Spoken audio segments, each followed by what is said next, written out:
Hello दोस्तों, मैं नितेश कुमार आपको आईक्यू रैंकर में स्वागत करता हूं। और यह सेशन जो है यह आपका अरिहंत पब्लिकेशन बुक से बनाया गया है। और यह अरिहंत पब्लिकेशन बुक जो है वह एनसीईआरटी का पूरा जितना भी चैप्टर बाय चैप्टर इसका एमसीक्यू इससे बनाया गया है। और आप देखिएगा पार्ट जो है वह आपका भौतिक का है, सेकेंड पार्ट जो है आपका केमिस्ट्री और थर्ड पार्ट जो है आपका बायोलॉजी का है। और यहाँ पे चैप्टर बाय चैप्टर एमसीक्यू बनाया गया है। वह कौन सा चैप्टर से बनाया गया है वह भी इसमें क्लियरफाई किया गया है कि कौन से चैप्टर से यह क्वेश्चन बनाया गया है। जैसे कि यहाँ पे आप देखेंगे कि पहला क्वेश्चन देखिए कह रहा है कि एम्पियर डैश मापने की इकाई है। और यह चैप्टर आपका 2 क्लास 11th एनसीईआरटी से बनाया गया है। इसी तरह आप देखिएगा कि आपका क्वेश्चन नंबर 5 जो है वह चैप्टर 2 क्लास 11th एनसीईआरटी से बनाया गया है। और यह एनसीईआरटी का जितना भी चैप्टर है उससे यह क्वेश्चन जो जितना भी बन सकता है क्वेश्चन वह क्वेश्चन बनाया गया है और लिखा भी गया है। आप देख भी सकते हैं कि किस चैप्टर से कौन सा क्वेश्चन बनाया गया है। और आपके एग्जाम के लिए यह बहुत ही ज़्यादा उपयोगी साबित होगा। और ये कर लेते हैं तो आपका एनसीईआरटी पूरा साइंस जो है वो आपका कंप्लीट हो जाएगा। दोस्तों एक बात और मैं और कहना चाहूँगा कि आप जो है सब्सक्राइब जरूर करें, क्योंकि सब्सक्राइब करने से आप अगर सब्सक्राइब करते हैं तो मेरा मन जो होगा वो बूस्टअप होगा। और ऐसे वीडियो मैं और आपके लिए लेकर आऊँगा जो आपके एग्जाम के लिए बहुत ही ज़्यादा इम्पोर्टेंट होगा। तो ये देखते हुए और हम चैप्टर की तरफ चलते हैं और उसका क्वेश्चंस जो है उसको देखते हैं। फिजिक्स का चैप्टर नंबर 1 मापन है, इसे क्वेश्चन देखते हैं। Question 1 chapter 2 class 11th NCERT पूछा गया है सीजीपीएससी प्री 2005 में। कह रहा है कि एम्पियर डैश मापने की इकाई है। एम्पियर जो है आपका विद्युत धारा मापने की इकाई है। एम्पियर विद्युत धारा मापने की इकाई है, जबकि वोल्टेज को हम लोग वोल्ट में, प्रतिरोध को ओम में तथा शक्ति को वाट में मापा जाता है। Question number 2 chapter 2 class 11th NCERT से है क्वेश्चन। किसी चालक की वैद्युत प्रतिरोधकता का मात्रक होता है। वैद्युत प्रतिरोधकता का मात्रक ओम मीटर होता है। व्याख्या देखते हैं।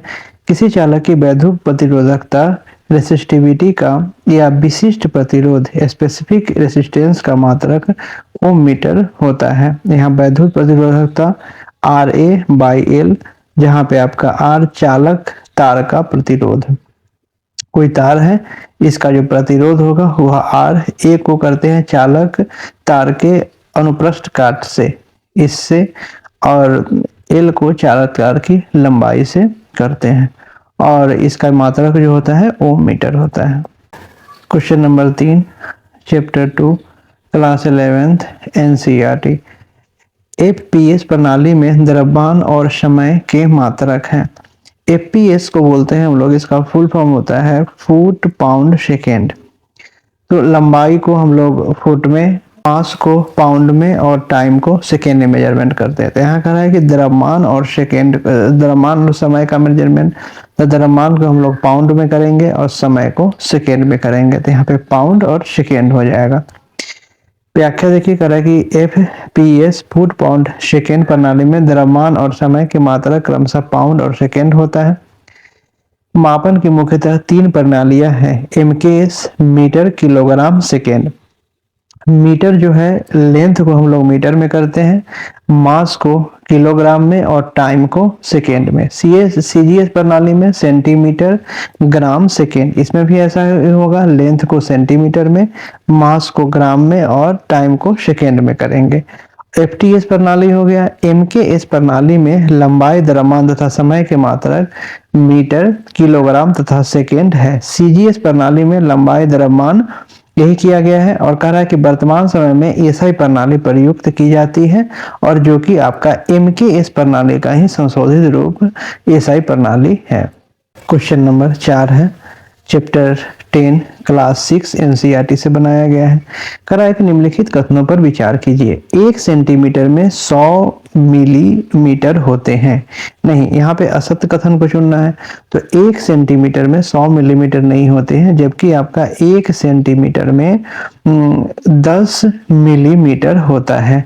इसको मेजरमेंट करने का तरीका जो है याद कर लीजिए, milli, centi, deci, metre, deca, hecto, kilometre.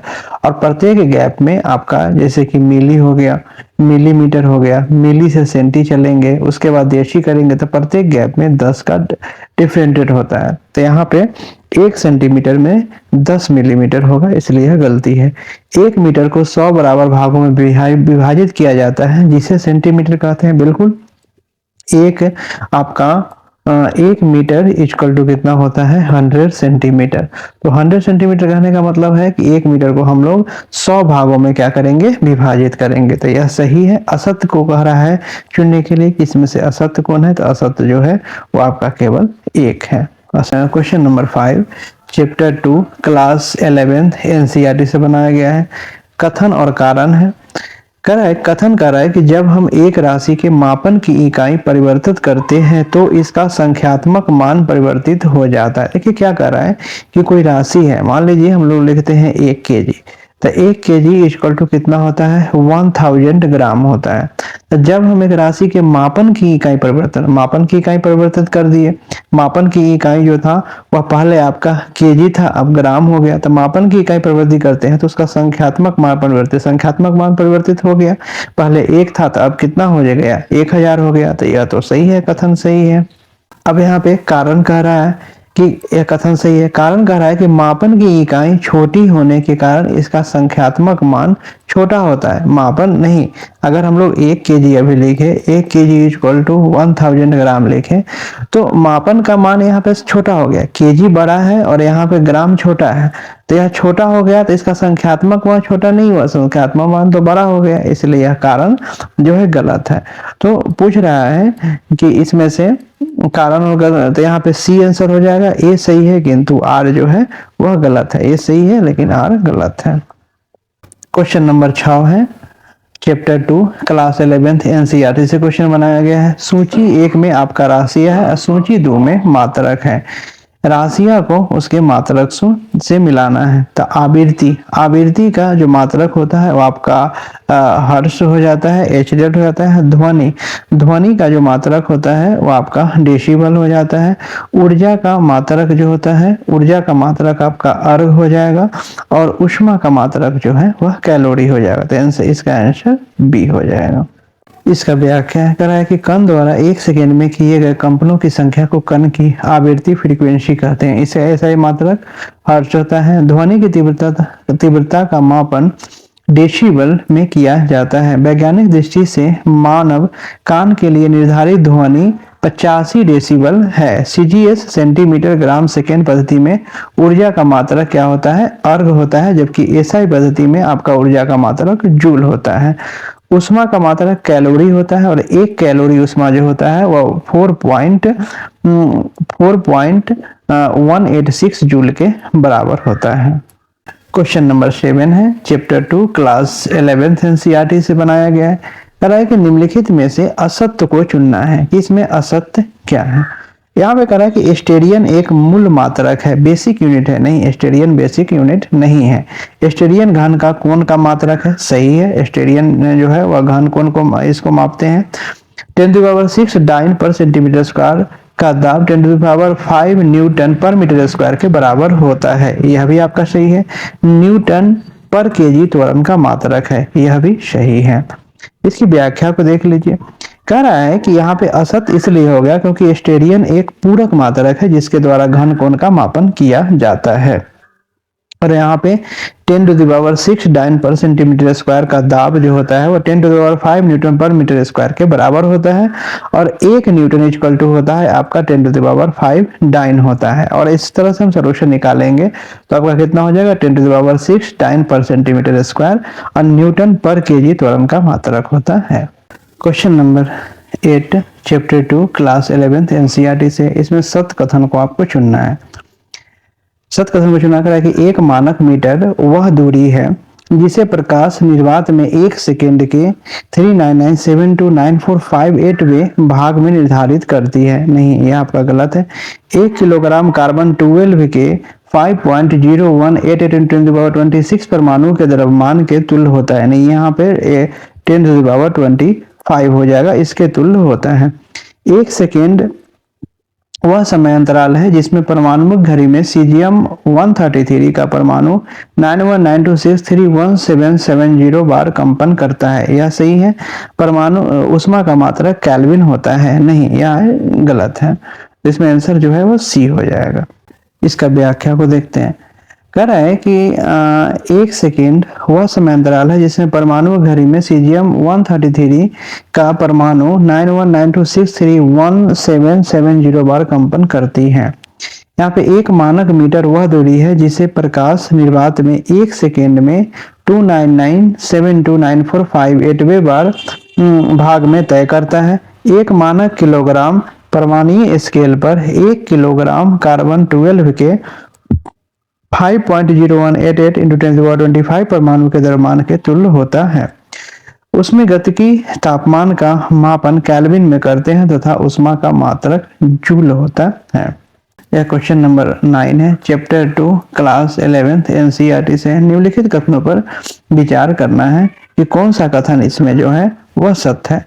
Pascal दाब का एसआई मात्रक है। सही है।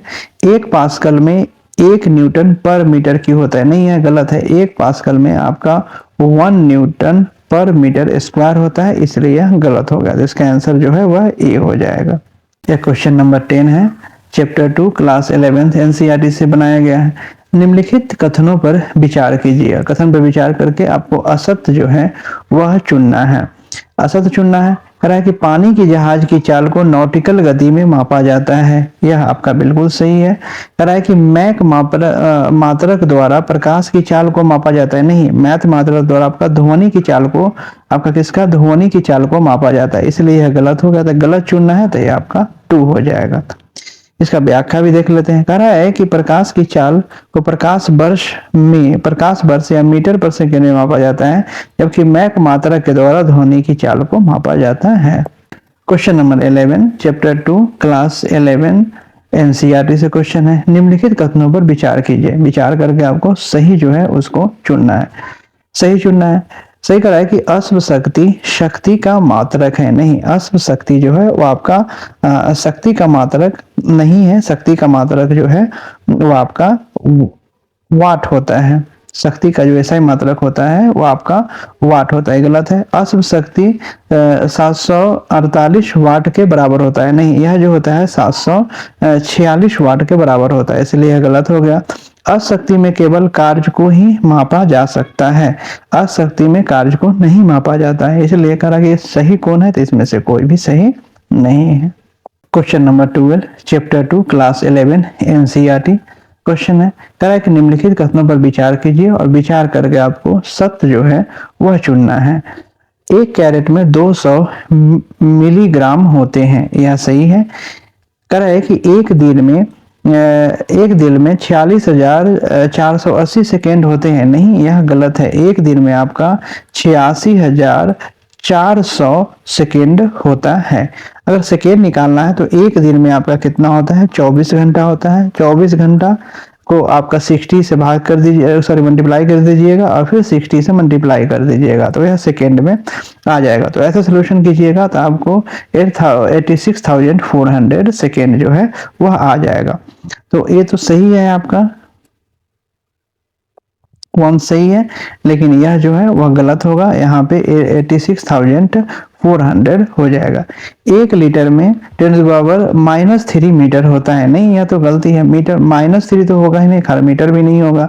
1 लीटर इक्वल टू होता है आपका 1000 ml और 1000 ml को हम लोग लिख सकते हैं 10⁻³ ml। तो यहाँ पे 10⁻³ अगर आपका ml रहता तो सही हो जाता, 10⁻³ ml रहता तो सही हो जाता। तो यह भी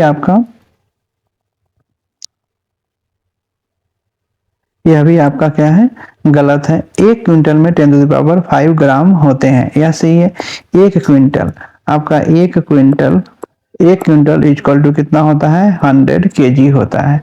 100 kg को ग्राम में कीजिएगा तो आपका 100 इंटू 1 kg कितनी इक्वल टू 1000 ग्राम होता है।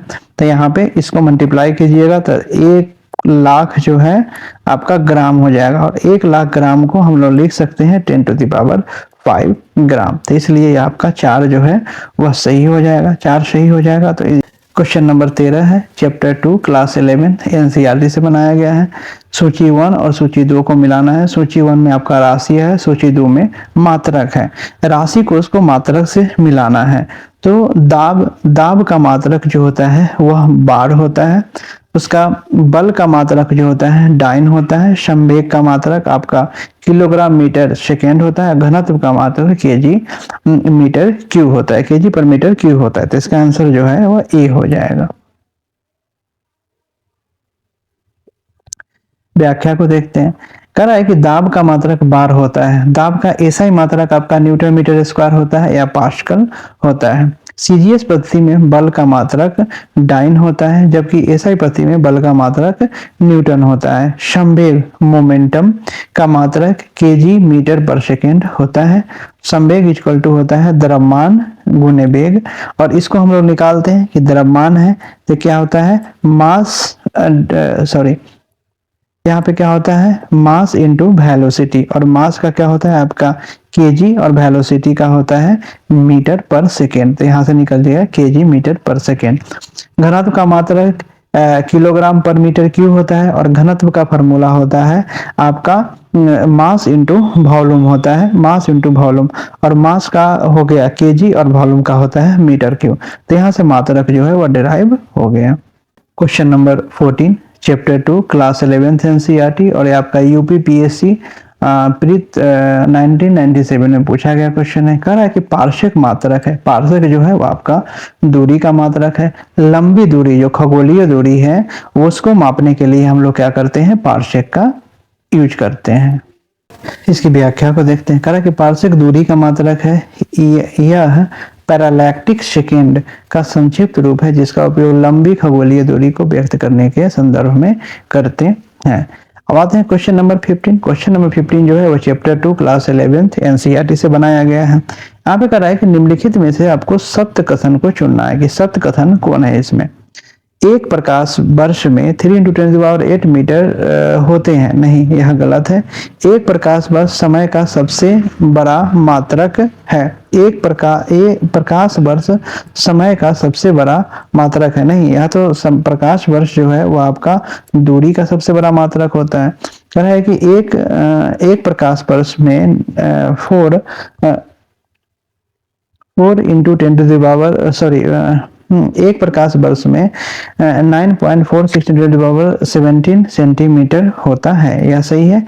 एक प्रकाश वर्ष में 9.46 × 10⁻16 सेंटीमीटर, नहीं, यह 16 नहीं होता है, ऊपर 17 होता है। तो इसलिए यह जो है गलत है। तो आंसर कौन है सी सही है। क्वेश्चन नंबर 16 देखते हैं। चैप्टर 1 क्लास 11 एनसीईआरटी से बनाया गया है। निम्नलिखित में से असत्य कथन को आपको चुनना है कि इसमें से असत्य कथन जो है वह कौन है।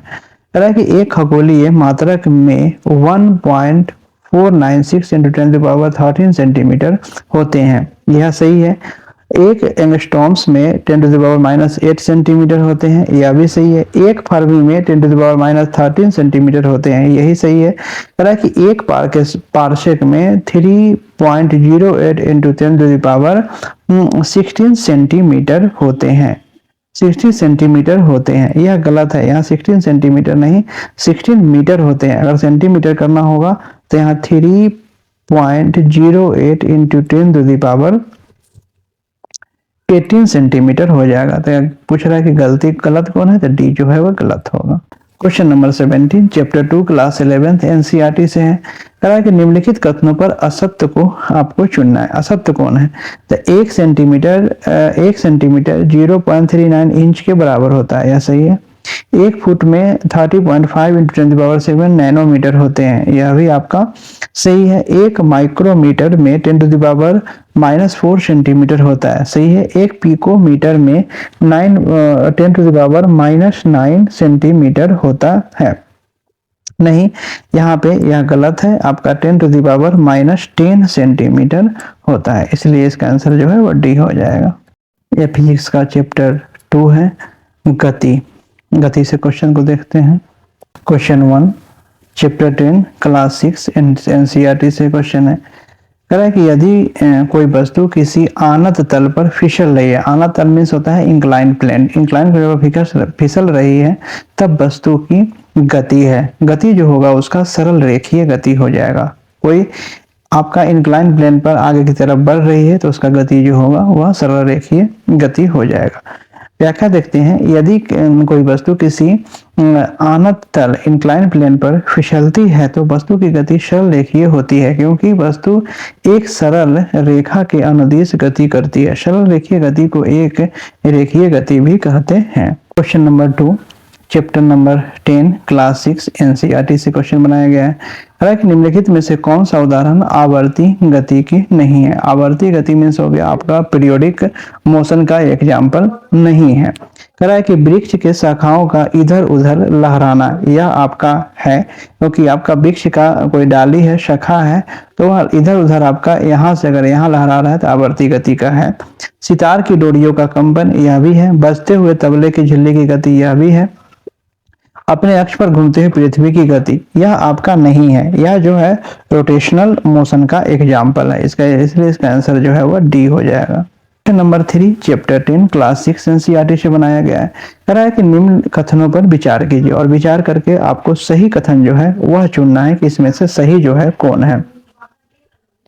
कह रहा है कि दौड़ते हुए धावक के हाथों की गति आवर्ती होती है। आवर्ती होती है, हाँ, अगर कोई धावक जो है दौड़ रहा है तो उसका हाथ जो है वह आगे पीछे जो है वह करते रहता है तो आवर्ती हो जाएगा। मार्च पोस्ट करते सैनिक की गति आवर्ती होती है नहीं, अगर मार्च पोस्ट कोई कर रहा है सैनिक तो उसकी गति आवर्ती नहीं होगा, वह जो है वह आगे की ओर बढ़ते जाएगा, तो आगे की ओर बढ़ते जाएगा तो वह सरल रेखीय गति हो जाएगा। तो इसलिए इसका आंसर जो है तो पूछ रहा है सही कौन है, तो सही जो है 1 हो जाएगा। एक को आपका सूची 2 से मिलाना है। क्वेश्चन नंबर 4 है चैप्टर 10 क्लास 6 एनसीईआरटी से है। कह रहा है कि गति के प्रकार, यहाँ वस्तु की गति दे दिया है। कह रहा है वृत्तीय गति, वृत्तीय गति का उदाहरण जो है कौन है, तो वृत्तीय गति का उदाहरण पृथ्वी के परितः चंद्रमा की गति हो गया। घूर्णन गति, घूर्णन गति का आपका उदाहरण जो है वह हो जाएगा लट्टू पर अपनी अक्ष पर घूमना, लट्टू का अपनी अक्ष पर घूमना। आवर्ती गति, आवर्ती गति का आपका उदाहरण हो जाएगा घड़ी के दोलन की गति, और सरल रेखीय गति का आपका उदाहरण हो जाएगा नदी के प्रवाह की गति। तो इसका आंसर जो हो जाएगा वह बी हो जाएगा। क्वेश्चन नंबर 5 है चैप्टर 8 क्लास 9 एनसीईआरटी से बनाया गया है। कह रहा है कि जब कोई वस्तु सरल रेखा में गति करती है तब, जब कोई वस्तु अगर सरल रेखा में गति करती है तो वस्तु द्वारा निर्धारित की गई दूरी तथा उसके विस्थापन का अनुपात सदैव 1 होता है। कोई वस्तु अगर यहाँ से यहाँ सरल रेखा में कर रही है तो आपका जो डिस्टेंस हो जाएगा, डिस्टेंस और आपका डिस्प्लेसमेंट हो जाएगा, डिस्प्लेसमेंट जो होगा वो आपका दोनों का अनुपात जो है वह सेम होगा। Question number 6 chapter 10 class 11 NCERT से बनाया गया है। कह रहा है कि जब कोई वस्तु वृत्तीय पथ पर 2 चक्कर लगाती है तब उसके द्वारा निश्चित है, इसमें सत्य चुनना है। कह रहा है कि कोई वृत्तीय पथ है, अब वृत्तीय पथ पर अगर वस्तु जो है वह चक्कर लगाती है, 2 बार चक्कर लगाती है, यह वृत्तीय पथ है। अब वृत्तीय पथ पर वह 2 बार चक्कर लगाती है तो क्या क्या हो सकता है। कह रहा है कि दूरी का मान 0 होगा, नहीं, दूरी का मान तो कभी नहीं 0 होगा। दूरी जो होगा इसका दूरी कितना दूर करेगा तो 2 पाई r जो होता है इसका परिधि हो जाता है।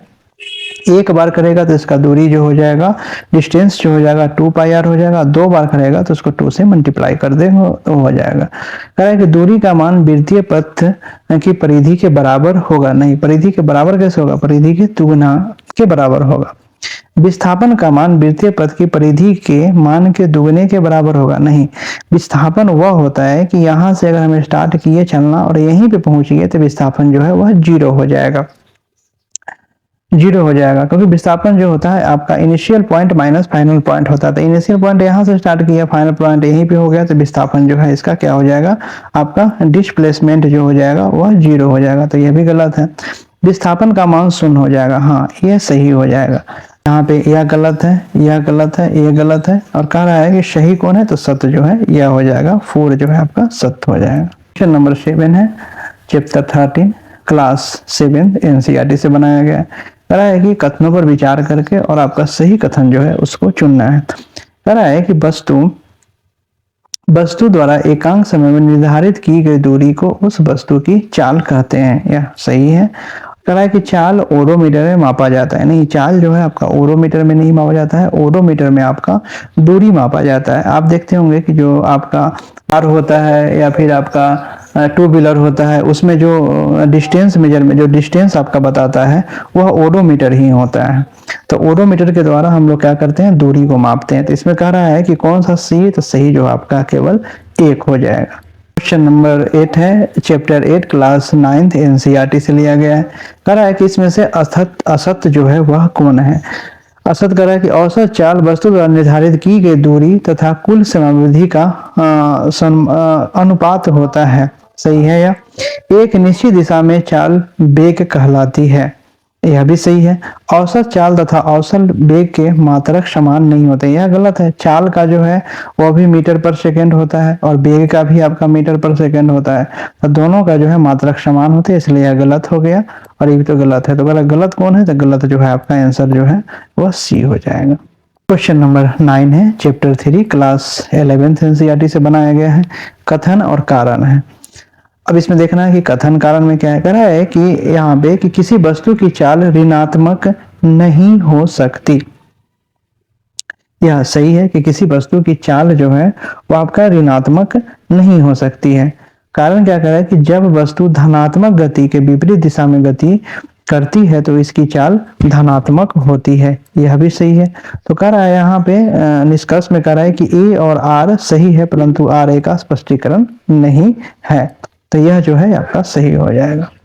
Question number 10, chapter 8 class 9th NCERT UPPSC pre 2003 में क्वेश्चन पूछा गया है। कह रहा है कि त्वरण का कौन सा सूत्र है। तो त्वरण का सूत्र जो होता है A = v - u/t, वेयर जहां पे आपका v जो होता है वह आपका फाइनल पॉइंट होता है और u जो होता है आपका इनिशियल पॉइंट होता है।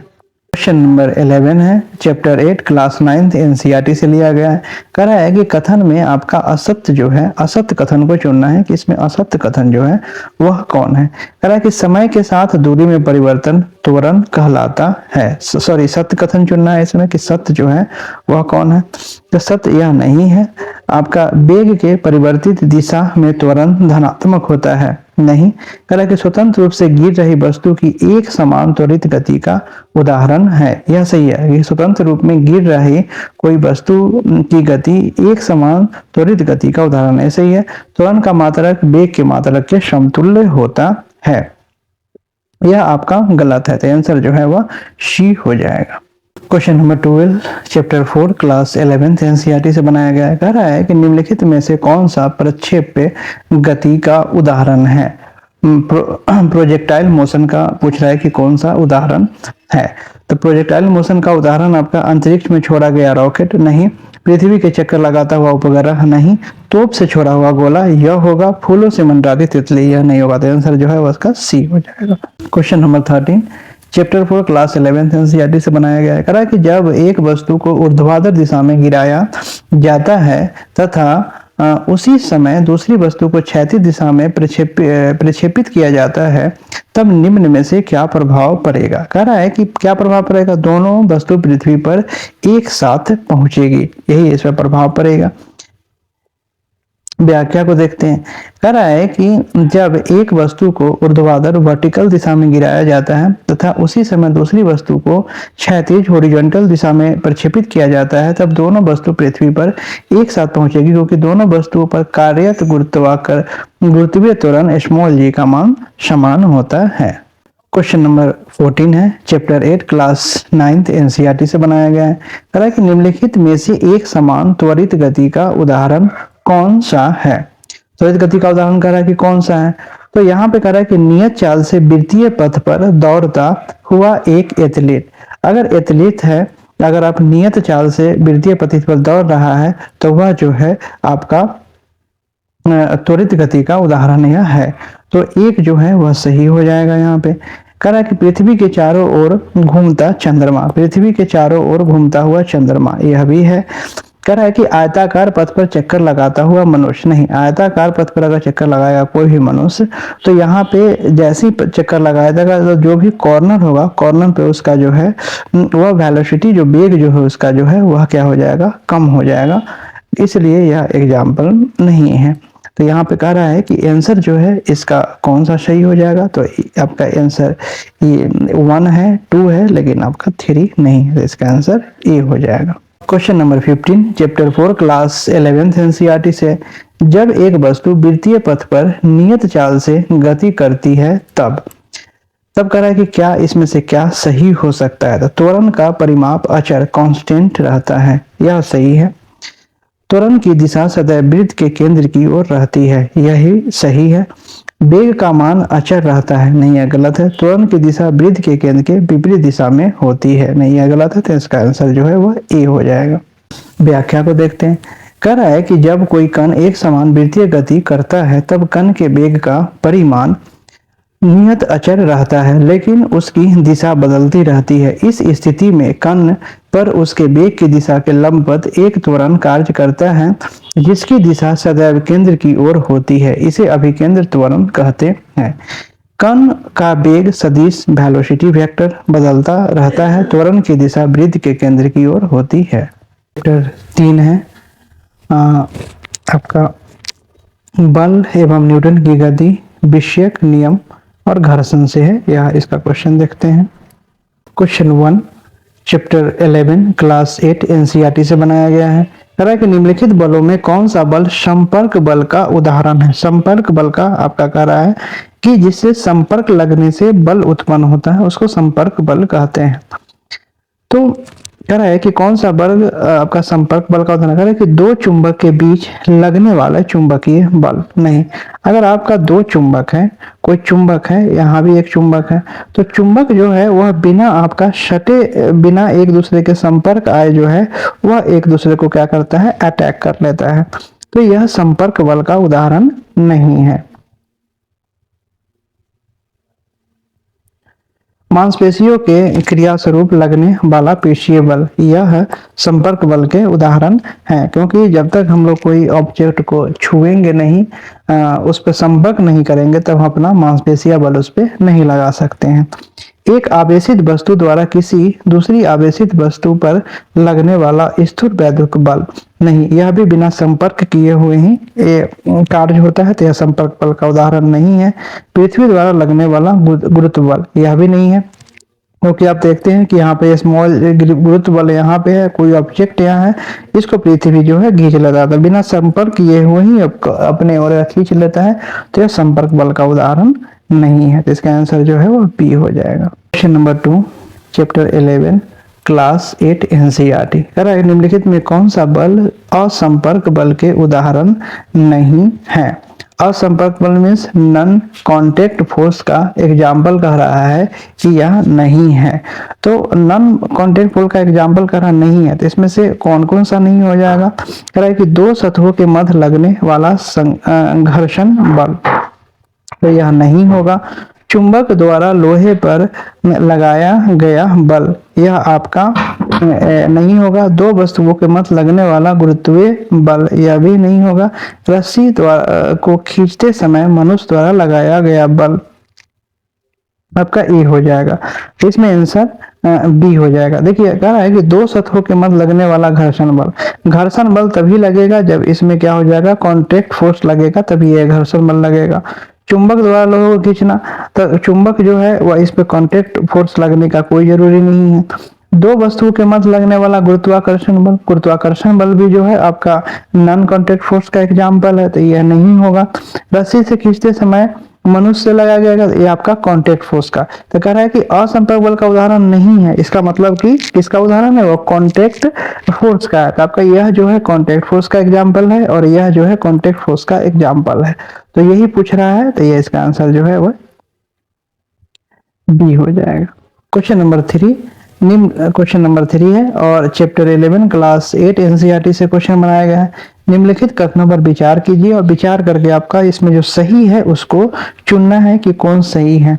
बल केवल गतिशील वस्तु की चाल में परिवर्तन कर सकता है, नहीं, बल जो है वह आपका कोई भी गतिशील वस्तु है इसको चाल में परिवर्तन करने के साथ साथ बल जो है किसी वस्तु के शेप में भी परिवर्तन कर सकता है। बल जो है कोई गतिशील वस्तु है उसको रोक भी सकता है। तो यहाँ पे केवल लगाया हुआ है, इसलिए यह गलत हो गया। कागज की शीट से रगड़ने पर स्ट्रो स्थिर वैद्युत आवेश उत्सर्जित कर लेता है, यह सही है। आप देखते हैं कि कंघी है, कंघी से आप बाल को रगड़िए, रगड़ने के बाद आप कागज के टुकड़े को उस पे कीजिएगा तो वह अटैक कर लेता है। तो यह है घर्षण बल के कारण नदियों में पानी नीचे की ओर बहती है, नहीं, यह गलत है। घर्षण बल के कारण नहीं, आपका गुरुत्वाकर्षण बल के कारण पानी नीचे की ओर बहती है। विश्व में सभी वस्तु एक दूसरे पर गुरुत्व बल लगाती है, यह सही है। विश्व में सभी वस्तु जो है वह आपका एक दूसरे पर गुरुत्व बल लगाती है। तो अगर सही इसमें से कौन है, तो सही जो है 2 और 4 हो जाएगा। क्वेश्चन नंबर 4 है चैप्टर 9 क्लास 9 एनसीईआरटी से निम्नलिखित कथनों पर विचार करें। विचार करके इसका सही जो है वह चुनना है कि कौन सही है। घर्षण बल गतिशील वस्तु की विपरीत दिशा में कार्य करता है, यह सही है। आपका कोई वस्तु है और यहाँ पे आपका घर्षण बल है, ऑब्जेक्ट है, और आपका फ्रिक्शनल फोर्स है। तो फ्रिक्शनल फोर्स जो है वह हमेशा वस्तु के विपरीत दिशा में आपका कार्य करती है। किसी वस्तु को त्वरित करने के लिए एक असंतुलित बल की आवश्यक होती है, यह भी सही है। तो इसका आंसर जो है सी हो जाएगा, दोनों सही है। इसकी व्याख्या को देखते हैं। कह रहा है कि घर्षण बल गतिशील वस्तु की विपरीत दिशा में कार्य करती है, जो कि वस्तु की गति की अवरोध करता है। किसी वस्तु को त्वरित करने के हेतु असंतुलित बल की आवश्यकता होती है। असंतुलित बल द्वारा किसी स्थिर वस्तु को गति प्रदान की जा सकती है तथा किसी गतिमान वस्तु को रोका जा सकता है। क्वेश्चन नंबर 5 है चैप्टर 9 क्लास 9 एनसीईआरटी से बनाया गया है। कह रहा है कि कथन पढ़ना है और कथन पर विचार करके आपका सही चुनना है कि इसमें से सही कौन है। कह रहा है कि किसी वस्तु का द्रव्यमान उसके जड़त्व के माप है। किसी वस्तु का द्रव्यमान उसके जड़त्व की माप है, बिल्कुल सही है। कह रहा है कि किसी वस्तु का जड़त्व केवल वस्तु की गति की अवस्था में परिवर्तन का विरोध करता है, नहीं, यह जो है यह सही नहीं है। तो इसका आंसर जो है वह 1 हो जाएगा। व्याख्या को देखते हैं। कह रहा है कि किसी वस्तु का द्रव्यमान उसके जड़त्व इनर्शिया की माप होती है, क्योंकि किसी वस्तु का जड़त्व उसके द्रव्यमान के अनुक्रमानुपाती होता है, अतः जिस वस्तु का द्रव्यमान अधिक होगा उसका जड़त्व भी अधिक होगा। कह रहा है कि किसी वस्तु का वह गुण जो उसके विराम या गति की अवस्था में परिवर्तन का विरोध करता है जड़त्व कहलाता है। क्वेश्चन नंबर 6 है चैप्टर 5 क्लास 11 एनसीईआरटी से बनाया गया। कह रहा है कि बस के अचानक चलने पर उसमें बैठे यात्री के पीछे गिर पड़ते हैं, यह उदाहरण है। यह उदाहरण आपका विराम का जड़त्व का है। यात्री का पीछे की ओर गिर पड़ना जब अचानक बस चलता है, या फिर जब बस रुकता है, अचानक रुकता है तो पीछे की तरफ घूमना, ये सब जो है विराम के जड़त्व का उदाहरण है। इसकी व्याख्या को देखते हैं। बस के अचानक चलने पर उसमें बैठे यात्री पीछे की ओर विराम के जड़त्व इनर्शिया ऑफ रेस्ट के कारण गिरते हैं, क्योंकि यात्रियों का नीचे वाला भाग जो बस के संपर्क में है आगे की ओर गतिमान हो जाता है, जबकि ऊपर वाला भाग जड़त्व के कारण पीछे की ओर विस्थापित हो जाता है। क्वेश्चन नंबर 7 है चैप्टर 5 क्लास 11 एनसीईआरटी से बनाया गया है। सूची 1 और सूची 2 को आपका मिलाना है। यह जड़त्व के प्रकार है और जड़त्व के उदाहरण है। कह रहा है कि दिशा का जड़त्व जो हो जाएगा यह हो जाएगा बस के मुड़ने पर यात्रियों का बाहर की तरफ झुकाव। विराम का जड़त्व आपका ये हो जाएगा कंबल को पीटने पर धूल कणों का अलग होना, और गति का जड़त्व जो हो जाएगा वह तेज दौड़ते घोड़े के अचानक रुक जाने पर घुड़सवार आगे की ओर गिरना। तो इसका आंसर जो है बी हो जाएगा। क्वेश्चन नंबर 8 है चैप्टर 9 क्लास 9 एनसीईआरटी। ये आपका सीजीपीएससी प्री 2009 में पूछा गया क्वेश्चन है। कह रहा है कि न्यूटन के प्रथम नियम से संबंधित निम्नलिखित कथनों पर विचार कीजिए। यहाँ पे कह रहा है कि विचार करना है। कह रहा है कि बाह्य बल किसी वस्तु की अवस्था में परिवर्तन करने के लिए आवश्यक होती है, बात सही है। न्यूटन का प्रथम नियम कहता है कि कोई वस्तु स्थिर अवस्था में है तो स्थिर अवस्था में रहना चाहता है जब तक उसको कोई बाह्य बल कार्य न करे, तो इसके अनुसार यह सही है। न्यूटन का प्रथम नियम जड़त्व का नियम भी कहलाता है। यह भी सही है कि न्यूटन का प्रथम नियम जो है वह जड़त्व का नियम भी देता है। तो इसका आंसर जो है वह दोनों सही हो जाएगा। व्याख्या को देखते हैं। कह रहा है कि न्यूटन के प्रथम नियम से संबंधित दिए गए कथनों पर कथन कह रहा है कि यदि कोई वस्तु अपनी स्थिर अवस्था या सरल अवस्था में एक समान यूनिफॉर्म गति की अवस्था में है तो वह उसी अवस्था में बनी रहती है जब तक उस पर कोई बाह्य बल न लगाया जाए। यह नियम जो है न्यूटन का फर्स्ट नियम जड़त्व का नियम भी देता है। Question number 9 chapter 9 class 9 NCERT से बनाया गया निम्नलिखित कथनों पर विचार करके और आप उसमें सही जो है उसको चुनना है। संवेग में परिमाण और दिशा दोनों होते हैं। संवेग में आपका परिमाण और दिशा दोनों होता है और यह जो है आपका सदिश राशि है, वेक्टर क्वांटिटी है। तो यह जो सही हो जाएगा। कह रहा है कि संवेग द्रव्यमान तथा त्वरण के गुणनफल के बराबर होता है। नहीं, संवेग जो होता है आपका द्रव्यमान और वेग के गुणनफल के बराबर होता है, इसलिए यह गलत हो जाएगा। संवेग की दिशा वेग की दिशा में होती है, यह सही हो जाएगा। इसका आंसर जो है 1 और 3 सही हो जाएगा। क्वेश्चन नंबर 10 है class 9 chapter number 9 class 9 NCERT और बीपीएससी प्री 2002 में पूछा गया। कह रहा है कि बल का गुणनफल है। बल का गुणनफल जो है आपका द्रव्यमान और त्वरण है। ऐसे भी आपका बल का जो फॉर्मूला होता है F इक्वल टू क्या होता है, ma होता है, जहां पे आपका m जो है वह मास है और a जो है आपका एक्सीलरेशन है। तो यहाँ पे द्रव्यमान और त्वरण का गुणनफल होता है बल जो होता है 100। नंबर 11 चैप्टर 5 क्लास 11 एनसीईआरटी से बनाया गया है। कह रहा है कि कथन पर विचार करके उसको सत्य जो है कथन को चुनना है। समान समय के लिए लगाया गया समान बल विभिन्न पिंडों में समान संवेग परिवर्तन करता है, यह सही है। किसी पिंड के संवेग परिवर्तन की दर आरोपित बल के व्युत्क्रमानुपाती होता है। नहीं, यह जो है गलत है। व्युत्क्रमानुपाती नहीं, यह आपका समानुपाती होता है। बल को न्यूटन केजी में भी मापा जाता है। नहीं, यह आपका गलत है। सच चुनना है तो सत्य जो है आपका ए हो जाएगा। इसकी व्याख्या को देखिए। कह रहा है कि समान समय के लिए लगाया गया समान बल विभिन्न पिंडों पर समान संवेग परिवर्तन करता है। न्यूटन की गति विषय के द्वितीय नियम के अनुसार किसी वस्तु के संवेग मोमेंटम परिवर्तन की दर उस पर लगाए जाने वाले असंतुलित बल के अनुक्रमानुपाती होता है, मतलब डायरेक्टली प्रोपोर्शन होता है। बल का मात्रक जो है आपका केजी मीटर पर सेकेंड स्क्वायर होता है।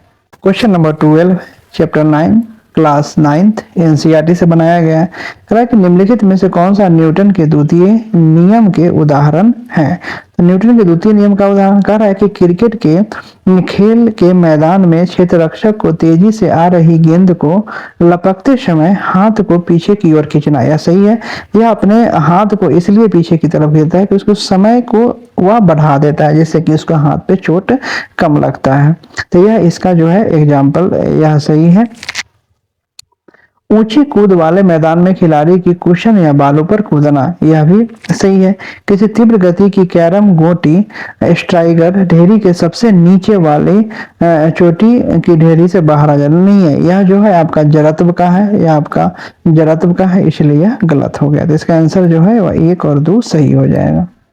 व्याख्या देख लीजिए। कह रहा है कि न्यूटन के द्वितीय नियम कह रहा है कि क्रिकेट मैच के दौरान मैदान में क्षेत्र रक्षक फील्डर गेंद को लपकते समय हाथ के पीछे की ओर खींचता है। इस प्रकार से क्षेत्र रक्षक गेंद के वेग को शून्य करने के लिए अधिक समय लगाता है, जिससे गेंद में संवेग परिवर्तन की दर कम हो जाती है और तेज गति से आ रही गेंद का प्रभाव हाथ पर कम पड़ता है। इसी प्रकार ऊंची कूद वाले मैदान में खिलाड़ियों के बालू या कुशन पर कूदने से संवेग शून्य हो जाता है और कुछ देर लगेगी उसके पैर में चोट नहीं आएगा। और न्यूटन की गति का प्रथम नियम का वह उदाहरण है। क्वेश्चन नंबर 13 है चैप्टर 9 क्लास 9 एनसीईआरटी से। कह रहा है कि निम्नलिखित कथनों पर विचार कीजिए। विचार करके आपका सही जो है वह चुनना है। दो पिंडों के बीच परस्पर बल सदैव समान और एक दिशा में होता है। दो पिंडों के बीच परस्पर बल सदैव समान और एक दिशा में होता है। नहीं, क्रिया तथा प्रतिक्रिया बल एक वस्तु पर कार्य करता है। नहीं, यह भी गलत है। तो इसका आंसर हो जाएगा इनमें से कोई नहीं सही है। की व्याख्या को हम लोग देखते हैं। कह रहा है कि क्योंकि न्यूटन के गति के तृतीय नियम के अनुसार जब कोई वस्तु किसी दूसरी वस्तु पर बल लगाती है, तब दूसरी वस्तु भी पहली वस्तु पर विपरीत दिशा में बल लगाती है। एक वस्तु द्वारा लगाया गया बल क्रिया द्वारा वस्तु द्वारा लगाया गया बल के प्रतिक्रिया कहते हैं। करा कहता है प्रत्येक क्रिया की बराबर व विपरीत दिशा में प्रतिक्रिया प्राप्त होती है तथा क्रिया प्रतिक्रिया बल अलग अलग वस्तुओं पर कार्य करते हैं। क्वेश्चन नंबर 14 है, चैप्टर 5 क्लास 11th एनसीईआरटी से बनाया गया है। कह रहा है कि आवेग के संदर्भ में निम्नलिखित कथनों पर विचार कीजिए और विचार करके सही जो है उसमें आपसे चुनना है। बल तथा समय के गुणनफल आवेग होता है। सही जो इम्पल्स होता है I=F टी होता है, तो यह सही है। संवेग परिवर्तन की दर आवेग को निरूपित करता है, नहीं है, गलत है। संवेग में परिवर्तन को आवेग कहते हैं, यह जो है सही है। तो इसका आंसर जो है 1 और 3 हो जाएगा। Question number 15 chapter 9 class 9 NCERT, निम्न में से किसका संबंध न्यूटन के तृतीय नियम से है? क्रिया के बराबर एवं विपरीत प्रतिक्रिया होती है, यह तीसरी नियम है न्यूटन का।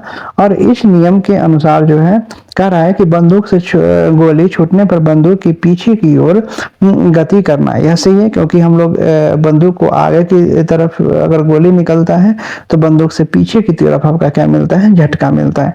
नाविक का नाव से किनारे पर कूदना, यह भी सही है। मान लीजिए कि यहाँ पे क्या है? यहाँ पे नाव है और यहाँ पे कोई आदमी जो है इस पर से कूदता है, किनारे पर कूदता है, तो यह किनारे पर कूदेगा और उतना ही पीछे जो है वह नाव जो है भागेगा। तो क्रिया के बराबर एवं विपरीत प्रतिक्रिया हुआ यहाँ पे। सड़क पर चलना यह भी है, क्योंकि जब भी हम सड़क पर चलते हैं, कोई आदमी अगर सड़क पर चल रहा है तो जितना हम आगे फोर्स लगाते हैं उतना ही आपका पीछे फोर्स लगता है। हम लोग पीछे फोर्स लगा के तब आगे की तरफ बढ़ते हैं। तो यहाँ भी क्रिया के बराबर किंतु विपरीत प्रतिक्रिया हो रही है। तीनों है आपका न्यूटन के थर्ड लॉ के नियम का एग्जाम्पल, तो इसका आंसर डी हो जाएगा। क्वेश्चन नंबर 16 है, चैप्टर 5 क्लास 11th एनसीईआरटी से है। कथन और कारण है। यहाँ पे कथन और कारण कह रहा है कि गोली बंदूक निकाय सिस्टम का कुल संवेग संरक्षित रहता है, बिल्कुल सही है। गोली का संवेग परिवर्तन बंदूक के संवेग परिवर्तन के बराबर होता है, बिल्कुल यह भी सही है। तो इसमें ए हो जाएगा, ए और आर दोनों सही है और आर ए का स्पष्टीकरण है। क्वेश्चन नंबर 17 है, चैप्टर 5 क्लास 11th एनसीईआरटी से बनाया गया है। आपका कथन और यहाँ पे निष्कर्ष है। कह रहा है कि एक पूर्णतः घर्षणहीन पृष्ठ पर खड़ा एक व्यक्ति सीटी बजाने से स्वयं को गति में ला सकता है, बिल्कुल। अगर कोई फ्रिक्शन लेस कोई सरफेस है, तो फ्रिक्शन लेस सरफेस पर अगर हम सीटी बजाते हैं तो सीटी बजाते तो अपने मुंह से क्या करते हैं? फोर्स लगाते। जितना फोर्स लगाएंगे तो उससे वह क्या हो जाएगा? वह उस पे गति में आ जाएगा। यदि किसी तंत्र पर कोई बाह्य बल क्रियाशील नहीं है तो इसका संवेग परिवर्तन नहीं हो सकता, बिल्कुल सही है। अगर वह बाह्य बल नहीं लगता है उस पे तो वह उसका संवेग जो है परिवर्तन नहीं हो जाएगा, तो यह भी सही है। तो इसमें जो हो जाएगा आपका ए और आर दोनों सही है और आर ए का स्पष्टीकरण है। कह रहा है कि एट क्वेश्चन नंबर 18 है, चैप्टर 5 क्लास 11th एनसीईआरटी से बनाया गया है। यदि घर्षण न हो तो वस्तु जो गतिशील है, अगर घर्षण नहीं है तो वस्तु जो गतिशील है अपनी गति की अवस्था में ही रहेगी। घर्षण से वजह से ही कोई फ्रिक्शन के वजह से ही आपका कोई वस्तु जो है वह क्या होता है? वह रुक जाता है। उसके जो गति है उसमें क्या करता है? फ्रिक्शन जो है अवरोध करता है। अगर फ्रिक्शन लेस सरफेस है, फ्रिक्शन नहीं है, तो वस्तु जो है अनंत की ओर वह चलते जाएगा। Question number 19 chapter 5 class 11th NCERT UP PSC pre 1994 में यह पूछा गया है। क्वेश्चन कर रहा है कि सड़क पर चलने की अपेक्षा बर्फ पर चलना कठिन है, क्योंकि बर्फ हम लोग क्यों नहीं चलते थे? कि बर्फ में सड़क की अपेक्षा घर्षण कम होता है। घर्षण अगर कम है तो हम लोगों को चलना क्या हो जाएगा? मुश्किल हो जाएगा। घर्षण की वजह से ही हम लोग चल पाते हैं, इसलिए फ्रिक्शन लेस जो सरफेस होता है उस पर चलना मुश्किल होता है। Question number 20 chapter 11 class 8 NCERT से बनाया गया है। घर्षण से संबंधित निम्नलिखित कथनों पर विचार कीजिए और विचार करके आपका सत्य जो है उसको चुनना है। स्वचालित वाहनों में ब्रेक प्रणालियां में ब्रेक पैडों का उपयोग करके घर्षण को घटाया जाता है, नहीं, इसमें घर्षण को बढ़ाया जाता है। ब्रेक पैड जो होता है वह घर्षण को बढ़ाता है जिससे कि गाड़ी जो है वह रुक जाए, तो यह गलत हो गया। कबड्डी खिलाड़ी मिट्टी रगड़कर घर्षण को बढ़ाते हैं ताकि प्रतिद्वंदी को अच्छी तरह से पकड़ सके। हाथ में जो है कबड्डी से खिलाड़ी मिट्टी लगा लेते हैं जिससे कि उसके घर्षण बन जाएगा और वह सामने वाले प्रतिद्वंदी खिलाड़ी को आराम से वह पकड़ लेंगे। अगर हाथ में मिट्टी नहीं लगा रहेगा तो अगर फ्रिक्शन लेस हैंड है तो उसको पिछल जाएगा। तो यह सही है। द्रवों तथा गैसों द्वारा उत्पन्न घर्षण को कर्षण कहते हैं, यह भी सही है। घर्षण से उष्मा उत्पन्न होती है, बिल्कुल सही है। अगर दोनों हाथ को हथेली को आप रब कीजिए, रगड़िए, तो उससे क्या हो जाएगा, हथेली जो होगा आपका गर्म हो जाएगा, जिसकी वजह से पता चलता है कि घर्षण से उष्मा उत्पन्न होती है। तो इसका आंसर जो है आपका बी हो जाएगा। 2, 3, 4 सही है। क्वेश्चन नंबर 21 है, चैप्टर 11 क्लास 8 एनसीईआरटी से बनाया गया है। निम्नलिखित कथनों पर विचार कीजिए और विचार करके आपका सही कथन जो है इसमें से चुनना है। लोटनिक घर्षण सर्पी घर्षण से अधिक होता है, नहीं, यह अधिक नहीं होता है। सर्पी घर्षण अस्थैतिक घर्षण से कम होता है, यह सही है। अस्थैतिक घर्षण लोटनिक घर्षण से कम होता है, नहीं। बॉल बेयरिंग सर्पी घर्षण को लोटनिक घर्षण में परिवर्तित कर देता है, यह बिल्कुल सही। तो इसका आंसर जो है वह 2, 4 हो जाएगा। Question number 22 chapter 5 class 11 NCERT और यूपीपीएससी मेंस 2013 में पूछा गया है।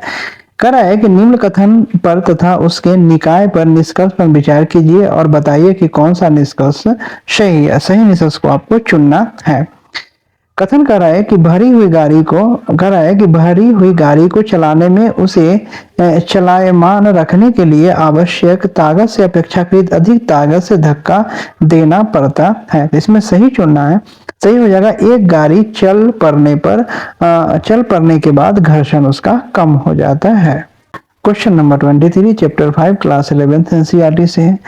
यहाँ पे कह रहा है कि निम्नलिखित में से अभिकेंद्र बल के संबंधित कौन सा कथन सही है। अगर कोई पिंड है, अगर वृत्तीय पथ पर अगर गति कर रहा है तो उसका जो फोर्स होगा, वह बल जो लगेगा वह केंद्र के बीच लगेगा, उसको हम लोग क्या कहते हैं, अभिकेंद्र बल कहते हैं। तो कह रहा है कि इसमें से कौन सा कथन सही को चुनना है। तो साइकिल सवार की वृत्तीय मोड़ पर मुड़ना, बिल्कुल सही है। अगर साइकिल सवार अगर वृत्तीय मोड़ पर अगर मुड़ता है तो वह आपका इसमें अभिकेंद्र बल का से संबंधित यह कथन है। सूर्य के चारों ओर किसी ग्रह पर गति, यह भी जो है अभिकेंद्र बल का है। सूर्य जो अपनी चारों तरफ गति कर रहा है, सूर्य के चारों तरफ कोई ग्रह गति कर रहा है तो वह अभिकेंद्र बल के ही एग्जाम्पल है। डोरी से बंधे कण को क्षैतिज वृत्त की गति, यह भी सही। तो इसका आंसर जो है वह आपका डी हो जाएगा, उपयुक्त में से सभी।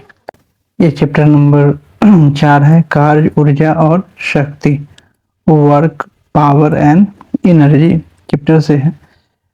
चलते हैं क्वेश्चन की तरफ। क्वेश्चन है, कार से संबंधित निम्नलिखित कथनों पर विचार कीजिए। चैप्टर 11 क्लास 9 एनसीईआरटी से क्वेश्चन बनाया गया है।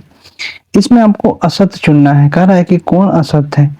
किसी वस्तु पर किया गया कार्य उस वस्तु पर लगने वाले बल के परिणाम तथा बल की दिशा में उत्पन्न त्वरण के बराबर होता है, यह गलत है।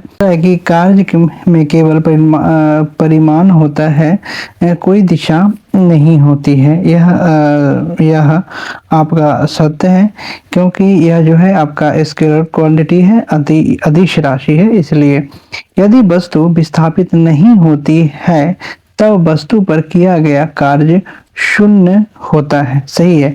अगर कोई वस्तु पर अगर हम कार्य करें, अगर वो विस्थापित नहीं होती है तो कार्य जो है वह शून्य माना जाता है, वर्क जो है वह आपका शून्य माना जाता है। तो यह भी सही है। अगर ये कौन असत्य है तो इसमें आपका केवल एक जो है वह असत्य है। व्याख्या को देखते हैं। कहा कि किसी वस्तु पर किया गया कार्य उस वस्तु पर लगने वाले बल तथा बल की दिशा में उत्पन्न विस्थापन के गुणनफल के तुल्य होता है।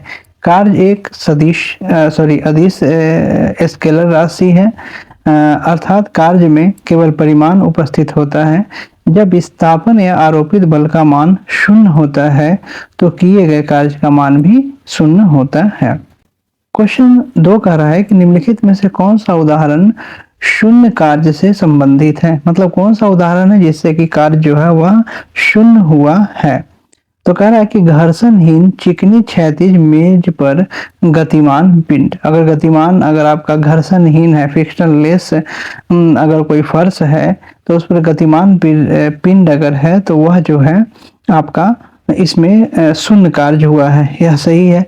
अपने सिरे पर भार उठाकर एक स्थान पर खड़ा मनुष्य। अगर आप अपने सिर पर कोई आदमी है और अपने सिर पर कोई भार उठाए हुए है और एक खड़ा है, तो इसका मतलब जो है वह कार्य जो है वह शून्य हो रहा है। ये भी सही है। पृथ्वी के चारों ओर चक्कर लगाता चंद्रमा, इससे भी कार्य जो है वह शून्य हो रहा है। कह रहा है कि खुरदरे तल पर वस्तु को खींचने पर घर्षण बल द्वारा किया गया कार्य, इसमें जो है वह कार्य हो रहा है, तो यह आप शून्य कार्य नहीं दिखाता। तो शून्य कार्य जो है आपका 1, 2 और 3 जो है वह शून्य कार्य दिखाता है। इसका व्याख्या देखते हैं। कह रहा है कि शून्य कार्य के उदाहरण देखिए क्या क्या है।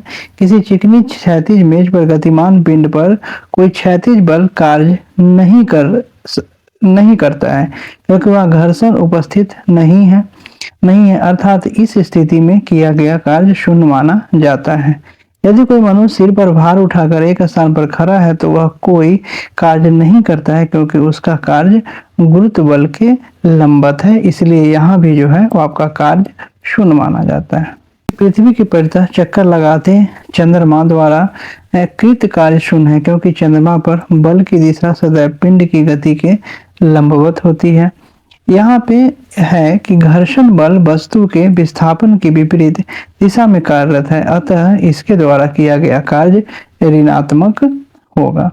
कथन और कारण है। कथन पढ़ते हैं। कह रहा है कि जब कोई बल किसी वस्तु की गति को अवमंदित करता है तो बल द्वारा किया गया कार्य शून्य होता है। यह जो है यह कथन गलत है। कारण शून्य कार्य कर रहा है कि शून्य कार्य होने के लिए विस्थापन का मान शून्य होना चाहिए। यह बात सही है। अगर आपका कार्य जो है वह शून्य हो रहा है तो डिस्प्लेसमेंट भी शून्य होता है। और किसी वस्तु पर अगर हम कोई बल लगाते हैं और विस्थापित नहीं होता है, दैट मीन्स कि कार्य जो है आपका शून्य हुआ है, तो इसका आंसर जो है वो डी हो जाएगा। इसका आंसर आपका डी हो जाएगा। व्याख्या देखते हैं। कह रहा है कि जब कोई बल किसी वस्तु की गति को अवमंदित करता है तो बल द्वारा किया गया कार्य ऋणात्मक होगा क्योंकि बल विस्थापन की दिशा की विपरीत दिशा में कार्य करता है। ठीक है। शून्य कार्य के लिए निम्न 3 स्थितियां संभव है। पहला क्या है? बल तथा विस्थापन एक दूसरे के लंबवत होना। अगर बल और विस्थापन एक दूसरे के लंबवत है तो कार्य जो है वह शून्य होगा। विस्थापन का मान शून्य होना। अगर डिस्प्लेसमेंट नहीं होता है तो वह आपका शून्य वर्क माना जाएगा। बल का मान शून्य होना। अगर बल भी शून्य है तो भी आपका कार्य जो है वह शून्य होगा। क्वेश्चन नंबर 4 कह रहा है कि निम्न में से कौन सा बल संरक्षी बल है। तो संरक्षी बल जो है कह रहा है कि स्थिर वैद्युत बल यह है, आपका वैद्युत चुंबकीय बल यह भी है, उसके बाद कह रहा है घर्षण बल यह नहीं है, श्यान बल यह नहीं है, गुरुत्वाकर्षण बल यह है। तो 1, 2 और 5 आपका हो जाएगा। व्याख्या देखते हैं कि स्थिर वैद्युत बल, वैद्युत चुंबकीय बल, गुरुत्वाकर्षण बल संरक्षी बल के उदाहरण है क्योंकि इन बलों के द्वारा किसी पिंड को एक बिंदु से दूसरे बिंदु तक ले जाने में किया गया कार्य केवल पिंड की प्रारंभिक तथा अंतिम स्थिति पर निर्भर करता है, पिंड के पथ पर निर्भर नहीं करता है। जबकि घर्षण बल और श्यान बल असंरक्षी बल के उदाहरण है क्योंकि इन बलों के द्वारा किसी पिंड को एक बिंदु से दूसरे बिंदु तक ले जाने में किया गया कार्य पिंड की प्रारंभिक तथा अंतिम स्थिति के साथ साथ पिंड द्वारा तय किए गए पथ पर भी निर्भर करता है कि वह पथ जो है वह कैसा है, उसमें फ्रिक्शन कितना कम है और कितना ज्यादा है, इस पर निर्भर करता है। यह क्वेश्चन जो है चैप्टर 11 क्लास 9th एनसीईआरटी से लिया गया है। क्वेश्चन कह रहा है कि निम्न कथनों पर विचार कीजिए। इस पर विचार करके और आपको सही चुनना है कि कौन सा कथन जो है सही है। किसी वस्तु पर निहित ऊर्जा का मापन उसके द्वारा किए गए कुल कार्य से किया जाता है। यह सही है। यांत्रिक ऊर्जा विद्युत ऊर्जा तथा प्रकाश ऊर्जा का योग होता है। कह रहा है कि यांत्रिक ऊर्जा जो होता है वह विद्युत ऊर्जा तथा प्रकाश ऊर्जा का योग होता है। यह सही नहीं है। व्याख्या देखते हैं। किसी वस्तु में निहित ऊर्जा का मापन उसके द्वारा किए गए उस कुल ऊर्जा से किया जाता है जिसे वस्तु अपनी वर्तमान अवस्था से उस अवस्था में लाने तक कर सकती है, जबकि वह कार्य करने के योग्य न रहे अर्थात शून्य ऊर्जा वाली स्थिति में आने तक करती है। कह रहा है कि यांत्रिक ऊर्जा गतिज ऊर्जा और स्थितिज ऊर्जा का योग होती है। यांत्रिक ऊर्जा जो है वह आपका गतिज ऊर्जा और स्थितिज ऊर्जा का योग होती है। यह क्वेश्चन जो है चैप्टर 6 क्लास 11 एनसीईआरटी से लिया गया। करा कि निम्नलिखित कथनों पर विचार कीजिए। विचार करना है और आपको सही कथन जो है वह ढूंढना है। करा कि किसी वस्तु द्वारा किया गया कार्य वस्तु की गतिज ऊर्जा में परिवर्तन के बराबर होता है। यह सही है। करा कि किसी वस्तु को पर किया गया कार्य वस्तु की गतिज ऊर्जा में परिवर्तन के बराबर होता है। सही है। आप कार्य कीजिएगा तो उसके गतिज ऊर्जा के परिवर्तन के बराबर होगा। किसी वस्तु की चाल बढ़ने पर उस वस्तु की गतिज ऊर्जा का मान कम हो जाता है। यह तो गलत है। अगर किसी वस्तु का चाल अगर बढ़ेगा तो उसका गतिज ऊर्जा का मान बढ़ जाएगा, न कि कम जाएगा। तो इसका आंसर ए हो जाएगा।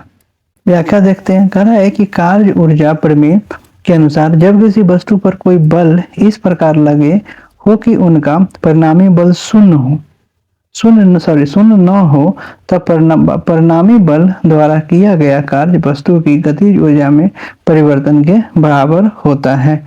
काइनेटिक एनर्जी जो होता है आपका, काइनेटिक एनर्जी गतिज ऊर्जा जो होता है उसका फॉर्मूला होता है हाफ mv स्क्वायर। कह रहा है कि जहाँ पे जो v है वह पिंड का वेग है और m जो है पिंड का द्रव्यमान है। यदि वस्तु की चाल बढ़ाते हैं तो गतिज ऊर्जा भी बढ़ जाएगा। जब कोई व्यक्ति कील ठोकने के लिए हथौड़े को किसी ऊंचाई तक उठाता है तब उसमें संचित ऊर्जा होती है। उसमें संचित ऊर्जा आपका स्थितिज ऊर्जा जो होता है वह संचित होती है। व्याख्या कर रहा है कि जब कोई व्यक्ति कील ठोकने के लिए हथौड़े के ऊपर उठाता है तो उसमें गुरुत्वीय स्थिति ऊर्जा संचित हो जाती है। इस ऊर्जा का उपयोग कील ठोकने के लिए किया जाता है। यह क्वेश्चन जो है चैप्टर 11 क्लास 9 एनसीईआरटी से लिया गया। कहा कि निम्नलिखित में से कौन सा क्रियाओं में स्थितिज ऊर्जा संग्रहित होती है। यहाँ पे पूछ रहा है कि जो पोटेंशियल एनर्जी है वो आपका किस में संग्रहित होती है, कौन सा कार्य करेंगे। तो कह रहा है कि तीर को धनुष की डोरी पर रखकर खींचने से संचित। अगर आपको धनुष है, धनुष पे आप तीर अगर आप खींच के रखते हैं तो जो खिंचाव होता है उसमें आपका स्थितिज ऊर्जा संचित होती है। तो सही है। किसी खिलौने वाली कार में चाबी भरने पर उसकी कमानी में संचित ऊर्जा, बिल्कुल सही है।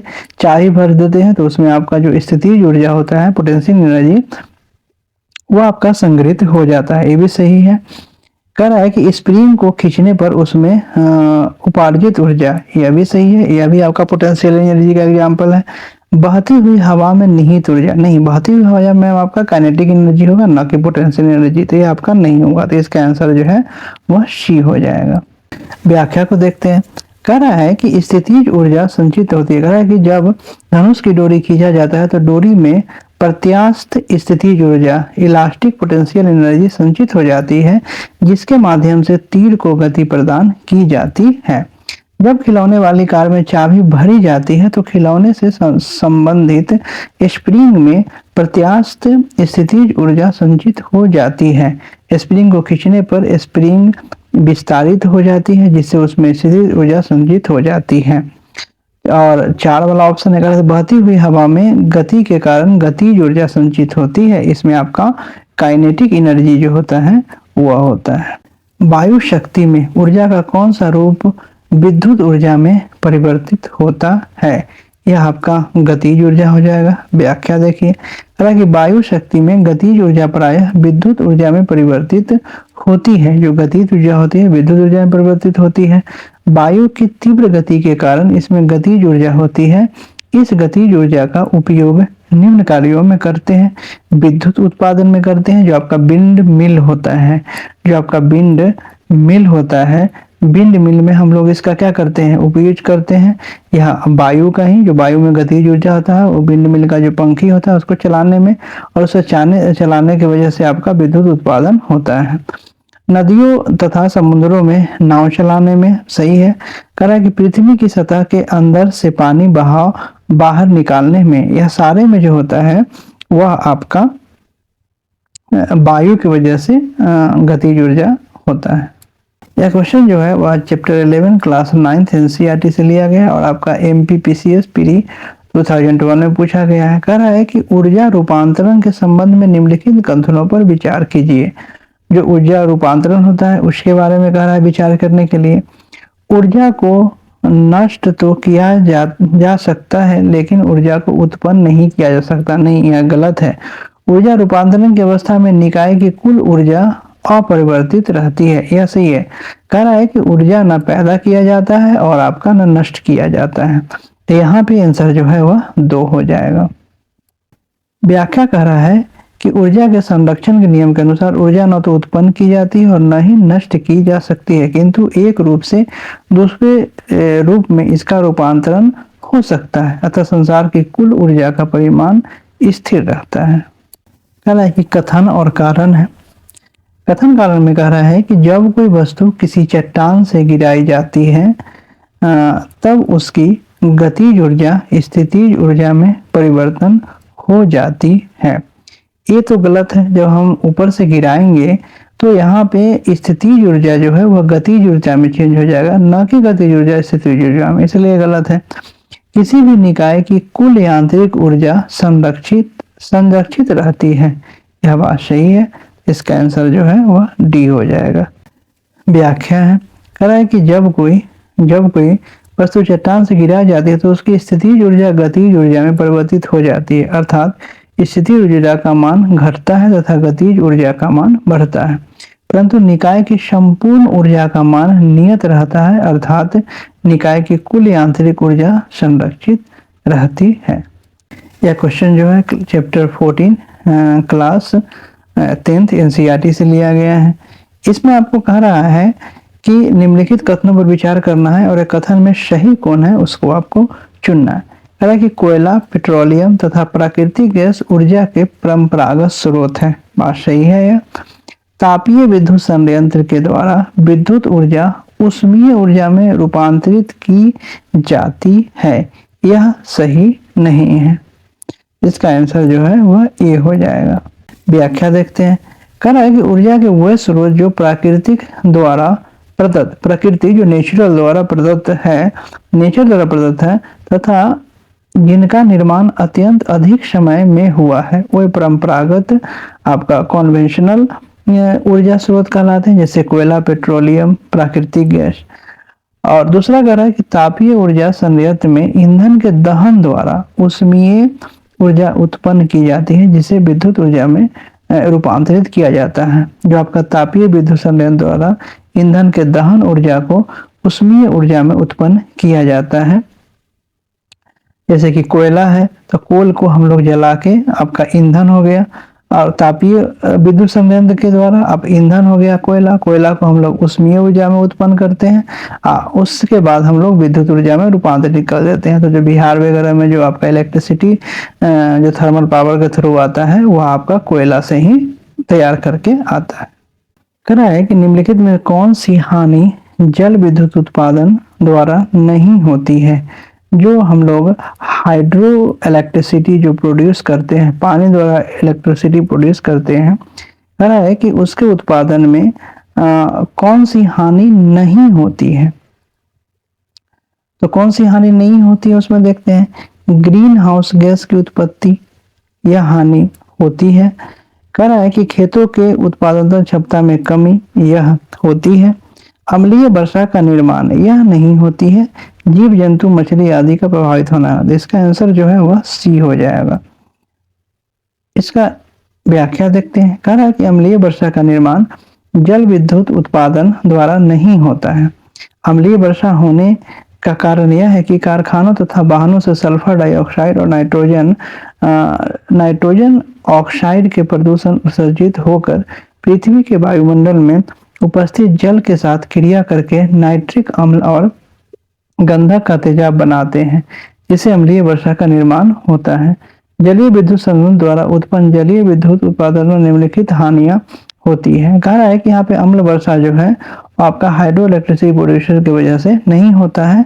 हाइड्रो इलेक्ट्रिसिटी प्रोड्यूसर की वजह से आपका जो हाइड्रो इलेक्ट्रिसिटी प्रोड्यूस करते हैं, इसकी वजह से आपका क्या क्या होता है, बांधों का निर्माण, वातावरण को नुकसान पहुंचाता है। बिल्कुल, इससे खेतों की उत्पादक क्षमता में कमी आ जाती है, जिससे फसलें भी प्रभावित होती है, फसलों की मात्रा कम हो जाती है। यह है और इससे क्या हानि होती है वह वनस्पति जो बांध के समीप है पानी में डूब जाती है तथा यह ग्रीन हाउस गैस मीथेन का निर्माण करने लगती है। बांधों पर पानी को रोकने से पानी के जीव जंतु, मछली व अन्य जीव प्रभावित होते हैं। क्वेश्चन नंबर 14 देखते हैं। यह चैप्टर 14 एनसीईआरटी से आपका क्लास 18 से लिया गया है। निम्नलिखित में से कौन सा जैव मात्रा ऊर्जा स्रोत का उदाहरण नहीं है? कह रहा है नहीं है, तो लकड़ी तो है, बायोगैस भी है और नाभिकीय ऊर्जा जो है नहीं है, कोयला भी है। व्याख्या कर रहा है यहाँ पे कि नाभिकीय ऊर्जा गैर परंपरागत नॉन कन्वेंशनल ऊर्जा का स्रोत है, इसलिए यह जैव मात्रा ऊर्जा स्रोत का उदाहरण नहीं है। जैव मात्रा परंपरागत ऊर्जा स्रोत है। लकड़ी, फसलों के अवशेष, गन्ने के छिलके, गाय के गोबर के उपले आदि को घरों तथा उद्योगों में ईंधन के रूप में उपयोग किया जाता है, जिसे जैव मात्रा कहते हैं। जैव मात्रा का उपयोग विद्युत के उत्पादन में किया जाता है। Next question 15 number, chapter 14 class 10 NCERT से बनाया गया है। कह रहा है कि टरबाइन को आवश्यक चाल से चलने के लिए पवन की चाल होती है। जो आपका पवन की जो विंड मिल जो होता है, जिसमें टरबाइन लगा हुआ होता है, तो उसको चलाने के लिए, आवश्यक चाल को चलाने के लिए पवन की चाल कितना होगा, एयर का जो स्पीड होगा वह कितना होगा जिससे वह चलेगा, तो एयर का स्पीड जो है वह 15 किलोमीटर पर घंटा होना चाहिए। इसका व्याख्या देखते हैं कि पवन विंड ऊर्जा उत्पन्न करने हेतु वायु की न्यूनतम गति 15 किलोमीटर पर घंटा होनी चाहिए। पवन ऊर्जा संयंत्र गतिशील वायु की ऊर्जा से कार्य करने वाली एक युक्ति है, जिसके द्वारा पवन ऊर्जा को विद्युत ऊर्जा में रूपांतरित किया जाता है। यह क्वेश्चन नंबर 16 है, चैप्टर 14 क्लास 10 एनसीईआरटी से लिया गया है। कह रहा है कि निम्नलिखित में कौन सा स्रोत अंततः सौर ऊर्जा से व्युत्पन्न नहीं है? कह रहा है कि सौर ऊर्जा से व्युत्पन्न नहीं किया जाता है, वह क्या है? भूतापीय ऊर्जा यह है, पवन ऊर्जा, आपका नाभिकीय ऊर्जा यह नहीं है, जैव मात्रा यह है। इसका व्याख्या देखते हैं। नाभिकीय ऊर्जा सौर ऊर्जा से व्युत्पन्न नहीं होती है, क्योंकि नाभिकीय ऊर्जा परमाणु के नाभिक में संग्रहित होती है, जो कि नाभिकीय अभिक्रिया से मुक्त होती है, जबकि भूतापीय ऊर्जा, पवन ऊर्जा तथा जैव मात्रा आदि सौर ऊर्जा से व्युत्पन्न होती है, क्योंकि सभी के उत्पादन हेतु सौर ऊर्जा प्रयुक्त होती है। कह रहा है कि सूची 1 सूची 2 को बनाना है। यह ऊर्जा के प्रकार है और ऊर्जा के उदाहरण है। यहाँ पे ज्वारीय ऊर्जा जो है वह आपका जलीय तरंगों के ऊपर नीचे जाने पर उत्पन्न होती है। तरंग ऊर्जा से आपका समुद्र की सतह पर उत्पन्न तरंगों के कारण यह ऊर्जा होती है। सागरीय ऊर्जा जो है वो आपका समुद्र के तल तथा गहराई के जल के ताप के अंतर के कारण उत्पन्न होती है। और भूतापीय ऊर्जा जो है वो आपका भूमि से तप्त स्थान तथा भूमिगत जल के संपर्क से यह उत्पन्न किया जाता है। क्वेश्चन नंबर 18 देखते हैं। यह आपका चैप्टर 14 क्लास 10 एनसीईआरटी से बनाया गया। कह रहा है कि सौर सेल को बनाने के लिए किस तत्व का उपयोग किया जाता है? तो इसमें आपका सिलिकॉन का उपयोग किया जाता है। व्याख्या क्या है कि सौर सेल को बनाने के लिए सिलिकॉन का उपयोग किया जाता है। यह सौर ऊर्जा को विद्युत ऊर्जा में परिवर्तित करता है। यह वातावरण के अनुकूल है तथा कोई प्रदूषण उत्पन्न नहीं करता है। इसको बनाने की प्रक्रिया बहुत महंगी होती है। क्वेश्चन नंबर 19, यह चैप्टर 14 क्लास 10 एनसीईआरटी से लिया गया है। कह रहा है कि सागरीय तापीय ऊर्जा स्थानांतरण विद्युत संयंत्र तभी प्रचालित हो सकते हैं जब जब क्या होगा, महासागर के पृष्ठ पर जल का ताप तथा 2 किलोमीटर तक की गहराई पर जल के ताप में 15 डिग्री सेल्सियस का अंतर हो, तब यह सागरीय तापीय ऊर्जा जो है वह विद्युत संयंत्र में आपका प्रचालित हो सकते हैं। इसका व्याख्या देखते हैं। कहा कि सागरीय तापीय ऊर्जा स्थानांतरण विद्युत संयंत्र तभी प्रचालित हो सकते हैं जब महासागर के पृष्ठ पर जल का ताप तथा 2 किलोमीटर तक की गहराई पर जल के ताप में 20 डिग्री सेल्सियस का अंतर हो। पृष्ठ के तप जल का उपयोग अमोनिया जैसे वाष्पशील द्रवों को उबालने में किया जाता है। इस प्रकार बनी द्रवों की वाष्प से टरबाइन घूमता है। महासागर की गहराई में ठंडे जल को पंपों से खींचकर वाष्प को ठंडा करके फिर संघनित किया जाता है। Question number 20 chapter 14 class 10 NCERT से लिया गया है। कह रहा है कि नाभिकीय विखंडन की प्रक्रिया में यूरेनियम, प्लूटोनियम अथवा थोरियम के नाभिक को निम्न ऊर्जा न्यूट्रॉन से बमबारी कराकर हल्के नाभिक में तोड़ा जाता है। सही है। हाइड्रोजन अथवा हाइड्रोजन समस्थानिकों से हीलियम उत्पन्न होना नाभिकीय विखंडन का प्रक्रिया नहीं, यह गलत है। थर्ड में कह रहा है कि नाभिकीय रिएक्टर नाभिकीय विखंडन पर आधारित होती है, यह सही है। तो इसका आंसर जो होगा 1 और 3 सही होगा।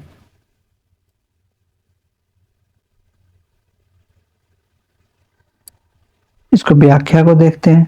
करा कि नाभिकीय विखंडन अभिक्रिया में एक भारी नाभिक यूरेनियम, प्लूटोनियम अथवा थोरियम पर धीमी गति के न्यूट्रॉन की बमबारी की जाती है, जिसके कारण नाभिक 2 या 2 से अधिक भागों में टूट जाता है। इस विखंडन में असीम ऊर्जा उत्पन्न होती है। नाभिकीय रिएक्टर नाभिकीय विखंडन पर आधारित एक युक्ति है जिसमें नियंत्रित श्रृंखला अभिक्रिया होती है। तो आपका गलत है। करा कि हाइड्रोजन अथवा हाइड्रोजन के समस्थानिकों द्वारा हीलियम का उत्पादन होता है। इस प्रक्रिया को नाभिकीय संलयन कहते हैं। Question number 21 chapter 14 class 10 NCERT से। यहाँ पे कह रहा है कि आपको कथन चुनना है कि कौन कथन जो है इसमें असत्य कथन है। असत्य कथन चुनना है। यहाँ पे कह रहा है कि हाइड्रोजन बम नाभिकीय संलयन पर आधारित होता है, यह तो सत्य कथन है। हाइड्रोजन बम के क्रोड में प्लूटोनियम के विखंडन पर आधारित किसी नाभिकीय बम को रखा जाता है, यह भी सही है। सूर्य तथा अन्य तारों की विशाल ऊर्जा का स्रोत नाभिकीय विखंडन है, नहीं, यह गलत है, यह नाभिकीय संलयन है। नाभिकों के परस्पर स्थापित होने के लिए अत्यधिक ऊर्जा की आवश्यकता होती है, यह सही है। तो इसमें इसका आंसर जो है वो सी हो जाएगा। 22 क्वेश्चन नंबर 22 आपका चैप्टर 11 क्लास 9 एनसीईआरटी से लिया गया है। कह रहा है कि इसमें से असत्य कथन को आपको चुनना है। असत्य कथन कह रहा है कि ऊर्जा रूपांतरण की दर को शक्ति कहते हैं, यह सही कथन है। 1 किलोवाट घंटा में 3.6 × 10⁵ जूल होते हैं। नहीं, इसमें आपका 3.6 × 10⁶ जूल होते हैं, इसलिए यह आपका गलत है। 1 वाट उस अभिकर्ता की शक्ति है जो 1 सेकेंड में 1 जूल कार्य करता है, यह सही है। जूल प्रति सेकेंड को 1 वाट कहते हैं, यह भी सही है। तो कौन असत्य है? तो बी असत्य हो जाएगा। व्याख्या देखते हैं। देखिए यहाँ पे कह रहा है कि 1 किलोवाट घंटा इक्वल टू 1 किलोवाट इंटू 1 घंटा। तो 1 किलोवाट में आपका कितना हो जाएगा? 1000 वाट हो जाएगा। और 1 घंटा में आपका 60 × 16 मतलब आपका 3600 सेकेंड हो जाएगा। तो इसको कन्वर्ट करेंगे तो कितना होगा? 3.6 × 10⁶ जूल हो जाएगा। कार्य करने की दर या ऊर्जा रूपांतरण की दर को शक्ति कहते हैं। कह रहा है कि ऐसी पद्धति में शक्ति का मात्रक वाट होता है। किसी व्यक्ति या वस्तु 1 सेकेंड में 1 जूल कार्य किया जाता है तो उसकी शक्ति 1 वाट कहलाती है।